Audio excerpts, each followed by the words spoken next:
حضرت محمد مصطفیٰ صلی اللہ علیہ وآلہ وسلم نے فرمایا کہ گوشت جو ہے تمام کھانوں کا سردار ہے، اور آپ صلی اللہ علیہ وآلہ وسلم کو گوشت اور گوشت کی بنی ہوئی چیزیں بہت پسند تھیں، لیکن آپ نے ساتھ میں یہ بھی فرمایا کہ اسراف نہ کیجیے، یعنی حد سے زیادہ نہ کھائیے، روزانہ نہ کھائیے۔ اسی طرح سرید کھانا جو ہے آپ صلی اللہ علیہ وآلہ وسلم کو بہت پسند تھا، اور صحابہ کرام سے بھی یہ روایت ہے کہ آپ صلی اللہ علیہ وآلہ وسلم سرید کے کھانے کو پسند فرماتے تھے۔ اور آپ صلی اللہ علیہ وآلہ وسلم نے حضرت عائشہ جو تمام عورتوں کی سردار تھیں،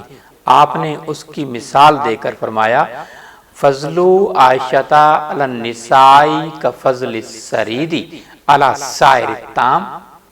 آپ صلی اللہ علیہ وآلہ وسلم نے فرمایا حضرت عائشہ کی فضیلت باقی عورتوں پر ایسے ہے جیسے سرید کھانے کی فضیلت باقی کھانوں پر ہے، یعنی سرید کھانا لذیذ بھی ہے، قبض کشا بھی ہے، معدہ کو تقویت دیتا ہے۔ جب آپ بیمار ہوتے ہیں، جب آپ کمزور ہوتے ہیں تو سرید کھانا کھائیے، سرید کی ڈش کھائیے۔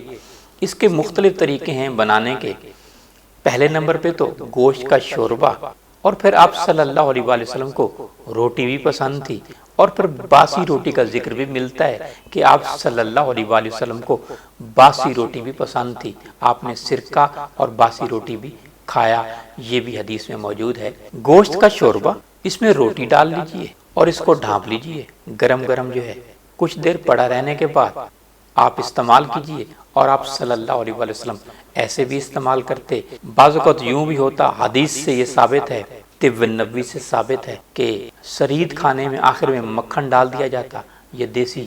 گھی ڈال دیا جاتا۔ حضرت عائشہ رضی اللہ تعالی عنہا تو جو ہے سرید کے کھانے کے اوپر تلبینہ ڈال کر دیتی اور فرماتی میں نے نبی صلی اللہ علیہ وآلہ وسلم سے سنا ہے کہ یہ بیمار کے دل سے غم کو اتار دیتا ہے اور بیمار کی کمزوری کے لیے مفید ہے۔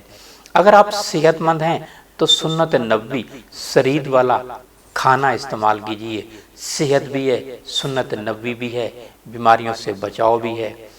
دل کے لیے مفید ہے، معدہ کے لیے بھی مفید ہے۔ سبحان اللہ۔